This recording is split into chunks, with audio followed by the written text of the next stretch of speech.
Mercado e Desenvolvimento, com Jurani Parente. Olá, estamos voltando no programa Mercado e Desenvolvimento aqui pela TV Diário. Nós estamos conversando, batendo um papo, tendo uma aula de comunicação relacional com Alex Carneiro. Alex Carneiro é professor, é palestrante, é mentor, é escritor, tá? É uma autoridade no tema, no que diz respeito à comunicação relacional. Antes do intervalo comercial, eu deixei aqui uma questão no ar para o Alex Carneiro. Professor, como é que a comunicação relacional pode contribuir para diminuir os conflitos nas organizações? Então, vamos lá. Eu até quero dizer o seguinte, Juninho, quando jovem, era uma pessoa muito impetuosa e sempre falei bastante. Então, Tá. óbvio que eu errava muito, né? E isso era um fator de conflito. Com o passar do tempo, eu acabei sendo líder de grupos, instrutor na área de aviação, professor universitário e tal.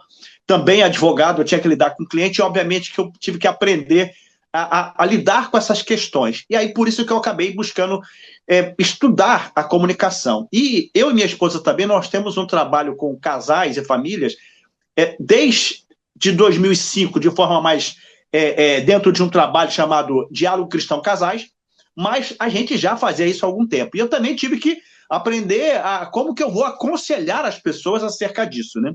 Uhum. E nesse sentido, a comunicação relacional foi uma ferramenta que eu achei, porque, na verdade, eu fui beber de alguns autores com base científica, né?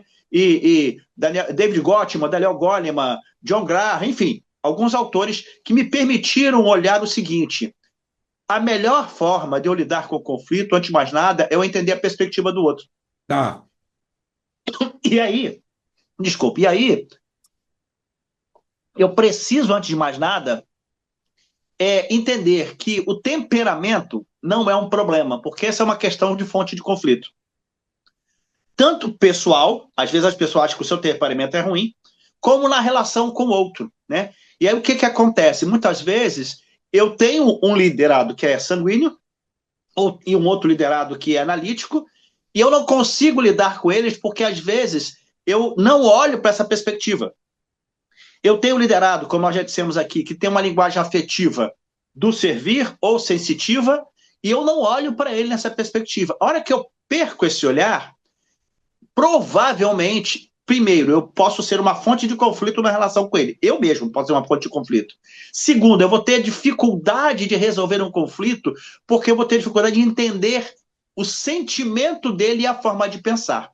Então, a comunicação relacional nos seus elementos, que são linguagem afetiva, potencialização dos temperamentos, análise das deixas circunstanciais. Pô, como é que está acontecendo? Por que o momento está acontecendo agora? Por que ele está reagindo dessa forma?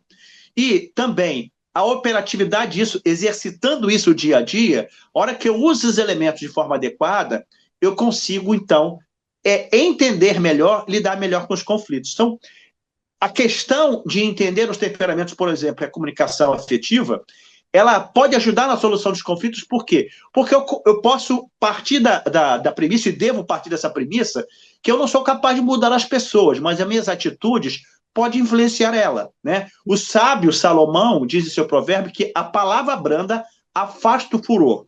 Ou seja, a forma pela qual eu reajo, sim, influencia a atitude do outro. O outro pode estar muito nervoso, mas se eu tentar com uma palavra branda, tranquila, me aproximar dele, sem dizer fique calmo, né? Porque essa é a pior coisa que existe quando alguém está nervoso ou está num conflito, né? Calma, fique calmo. Não, é você dizer, poxa, o que você está sentindo? O que houve? Me diga o que aconteceu. Né? Então, essa forma assertiva, chegar na pessoa, entendendo que, às vezes, ela está muito nervosa e eufórica porque ela é colérica ou ela é sanguínea, ou então ela está muito fechada e aborrecida porque ela é um apoiador, né? Ou então porque ela não quer tratar do assunto porque ele é um melancólico. É uma abordagem que eu preciso usar, entendendo quem é o meu interlocutor, meu liderado, né? meu cliente. Eu preciso saber abordar ele, porque muitas vezes o sentimento dele é válido para ele. Para mim, uma coisa que é muito tranquila não é para ele. Sim. E o temperamento dele, a afetividade dele pode levar a isso. Então, como que a comunicação relacional contribui, então, para os conflitos? procurando por meio da empatia e, consequentemente, entendendo os elementos da comunicação relacional que já citei aqui, usá-los para quê? Para alcançar a mente e o coração do outro. E aí poder entender, olha, caramba, ele está assim porque realmente para ele isso é muito gravoso, é muito delicado e tal. Essa é uma das formas que a comunicação relacional contribui na solução dos conflitos. Pronto. Aí eu vou chamar para uma situação que eu acredito que muita gente não consegue aplicar, a escuta ativa, tá? Aí a pergunta é: na comunicação relacional, qual o grau de importância da escuta ativa? Muito grande, Dani. E essa foi uma coisa que eu também tive que aprender. E aí eu quero aqui colocar para todos os interlocutores que as habilidades relacionais e a comunicação relacional, ela busca desenvolver essa habilidade que nós já dissemos aqui, que a inner skill, a intra, né, a habilidade intra-relacional de dar comigo e a interrelacional de dar com o outro, é um exercício diário. E uma das formas de eu exercitar essa habilidade é justamente pela escuta ativa. E a escuta ativa parte de algumas coisas que nós já colocamos aqui. A empatia e eu entender quem é o outro e, consequentemente, entender quem eu sou. Se eu sou um sanguíneo que tem uma eloquência, uma fala muito grande, eu vou ter que pegar a minha sanguinidade e dar uma baixada nela e transmitir, já que eu sou sanguíneo, transmitir por outro a confiança de que eu quero ouvi-lo e eu quero entender o sentimento dele. Além das técnicas que as pessoas já colocam, né? Olha, você olha no olho, repete, faz um cotejamento, repete uma palavra para a pessoa saber que você está prestando atenção nela, mas acima de tudo, respeitando o outro como ele é. Está justamente ligado, e a sua pergunta é uma pergunta muito inteligente, aliás, aqui suas perguntas são muito pertinentes, mas essa tem uma ligação direta com o que a gente falou agora anteriormente. A escuta ativa é muito necessária para eu prevenir um conflito ou para resolver um conflito.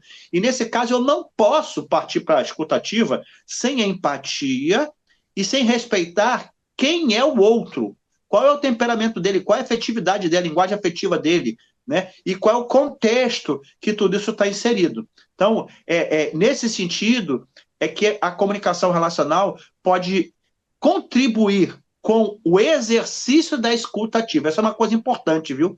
A comunicação assertiva e a escuta ativa é um exercício diário. Para pessoas que são dominantes, sanguíneas, como eu, por exemplo, tem que ter muito exercício mesmo. Alex Carneiro, o que você poderia dizer para uma pessoa que está querendo implantar esse tipo de comunicação, a comunicação relacional no seu dia a dia, no seu trabalho, na sua vida pessoal? Bom, primeiro, se quiser me acompanhar no Instagram, no YouTube, a gente tem várias dicas lá, né? Mas, se já quiser fazer alguma coisa, a primeira coisa é o seguinte: tenha uma postura empática. Segundo, procure entender a perspectiva do outro, né? E procure sempre ter uma comunicação contributiva, uma comunicação que tem o propósito de fazer com que o outro cresça e com que eu cresça.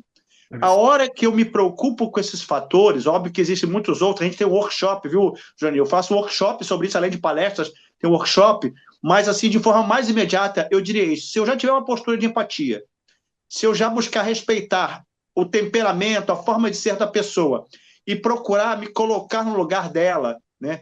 E focar em crescimento, eu já vou poder ter bons resultados. Os vínculos já vão ser fortalecidos e as pessoas vão se sentir engajadas, motivadas, com um vínculo de confiança maior. Então, a comunicação contributiva é essencial para a comunicação relacional.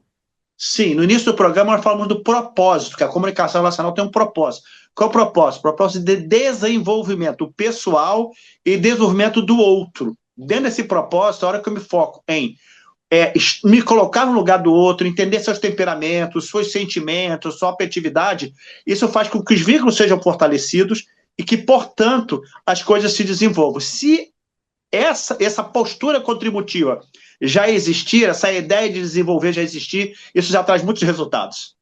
Olha, Alex, foi muito bom conversar com você aqui no programa Mercado e Desenvolvimento. Eu acredito que as pessoas que assistiram o nosso programa em todo o Brasil, que nós temos um alcance em todo o território nacional, devem ter saído com muitos insights tanto para a vida pessoal como para a vida profissional em relação à comunicação relacional. Muito obrigado, Alex Carneiro, você ter participado aqui do programa Mercado e Desenvolvimento na TV Diário.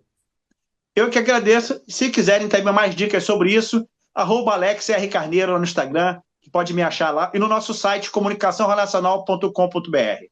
Muito bacana, muito obrigado. E olha, com Alex Carneiro, que deu uma aula hoje aqui para a gente no programa Mercado e Desenvolvimento na TV Diário, nós vamos concluindo o episódio de hoje. Lembrando que o nosso programa é exibido aos domingos, às 10 horas da manhã, com reprise aos sábados, às 20 horas. Para você que acompanhou o programa Mercado e Desenvolvimento de coração, muitíssimo obrigado pela sua honrosa audiência.